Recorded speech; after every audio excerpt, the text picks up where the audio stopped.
Hi friends, in this tutorial I'm going to be covering a client-server program in Python. So in the previous couple of tutorials I showed you guys how to create a socket, how to receive a connection from the client, how to send the data back and forth between the client and server. So in this one I'm just going to be combining all those things that we learned, and I'm going to be creating a simple script that will receive whatever the client types, and the server will just output it or echo it back to the client. So whatever the server receives, it will send it back to the client.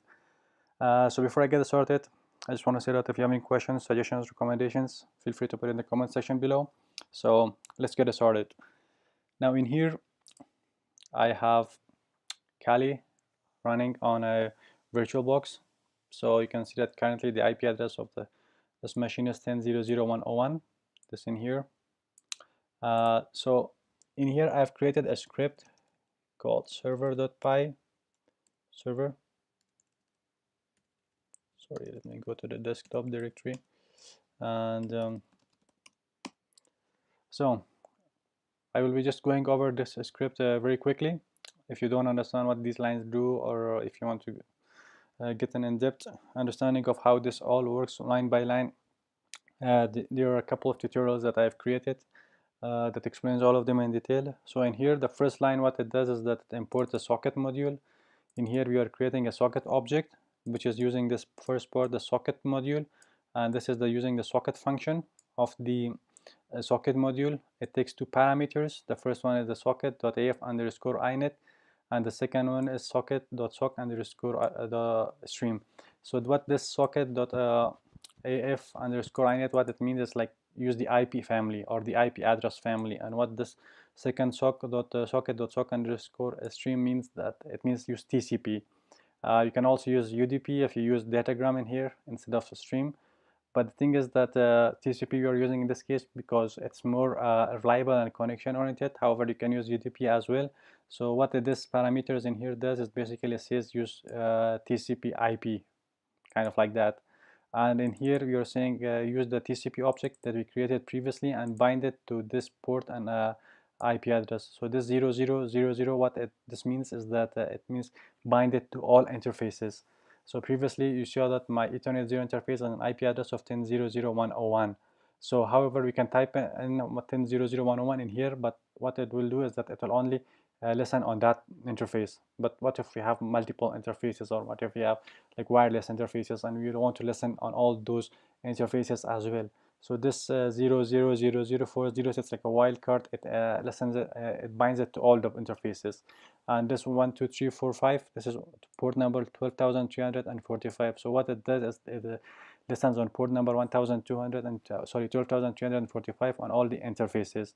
And then it is saying that TCP socket.listen, so it 5. So what this means is that it listens up to the limit of 5 clients. So what it does is that 5 clients can connect to this server.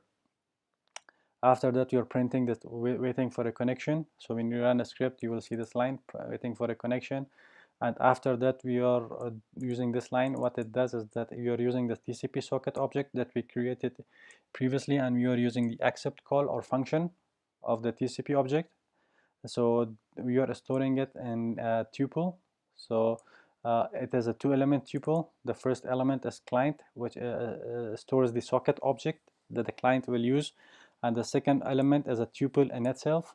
So the first part of the tuple, or the first element of the second element of the tuple, or so this is the what this is sorry, this is the first element is, and this is the second element. The first element is this stores the IP address, and this stores the port number of the client.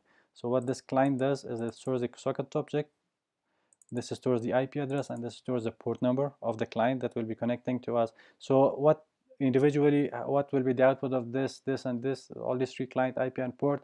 I've demonstrated it in the previous tutorial. So if you want to get an in-depth understanding of it, you can watch those tutorials as well. After we receive something from the client, then what it does is that it prints this. It says that received connection from this IP address. So what it does, it says received connection from, and then it is IP. So this is this IP. This contains the IP address of the client. In here we are creating a variable called data, and currently it only holds X. So what it does is that currently it can be anything like A, B, C, D, whatever. So in here we are saying while length data. So we are saying that while there is anything or something in the data variable which we created in here, which currently holds x, we are saying as long as there is something in that, what you do is that you create a variable called data, which we have created previously in here. So what it does is that it's saying use this variable called data that we created previously and use the client object and then receive up to 4096. So this 4096 bytes, this is the buffer size. So what it does, it's saying that use the receive whatever the client sends, store it, and create a buffer of 4096 bytes. So up to this limit, whatever the client types, store it in the data variable which we created in here. So what it does after that, it says print. After what the print line does is that it says client sent. So after that, you're using this data variable. So we are saying that client sent, and whatever the client will be sending us, we are outputting it in here. After that, we are using saying client.send.data. So what it does is that it sends the data back to the client. So whatever the data sent us, we are, in here you remember that we said client.receive. So in here what it does is that it receives input from the client, and in here it says client.send. So in here what it does is that it sends the data back to the client in this data. So this is this client that you have in here. This is the object of the client. So in here after that we are saying when you're done, close the client socket and then then close the TCP socket that we created both of them previously. So let's close it and let's run it. So in here you can see that when we run it, it is saying waiting for a connection. Now let's go to the Windows machine in here. So in here you can see that it has an IP address of 10.0.0.105, and you can see that we are in here. I've pinged it. We have connectivity to this machine. Now let's use netcat. So it's in my documents directory, dir cd netcat master. It is in here. So you're saying 10. So what it does is that it connects using netcat to port number let me just finish it. So what it does is that it uses netcat. It connects to 10.0.0.101 and it uses port number 12345. So in here you can see that it has connected. We can see that the blinking cursor. So let me go in here. You can see that it says received connection.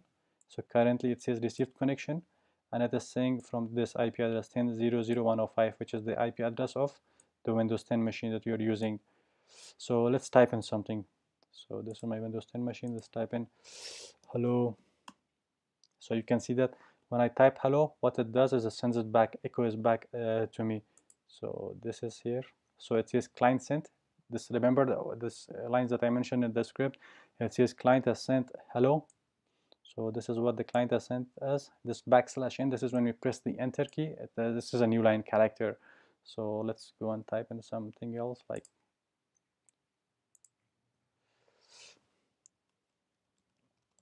what up, buddy, or how is it going? So you can see that no matter what we type, we always receive it. So whatever we type, we receive it back because the server echoes it back to us. So in here you can see that we also receive those lines. What up, buddy, and how is it going? So this is it for this tutorial, guys. This is how you can create a simple Python script. So a simple echo script in Python that will receive input from this to receive input from the client and echo it back. So in the next few tutorials, I will be creating a multi-threading or a multi-processing port for it, how to multi-thread it, how to multi-process it, so that if multiple computers are connecting it to it, you can multiple threads will be created or multiple processes will be created for it. So this is it for this tutorial. If you don't understand it, if you have any questions, if you have any suggestions or recommendations, feel free to put it in the comments section below, and I will see you guys in the next one.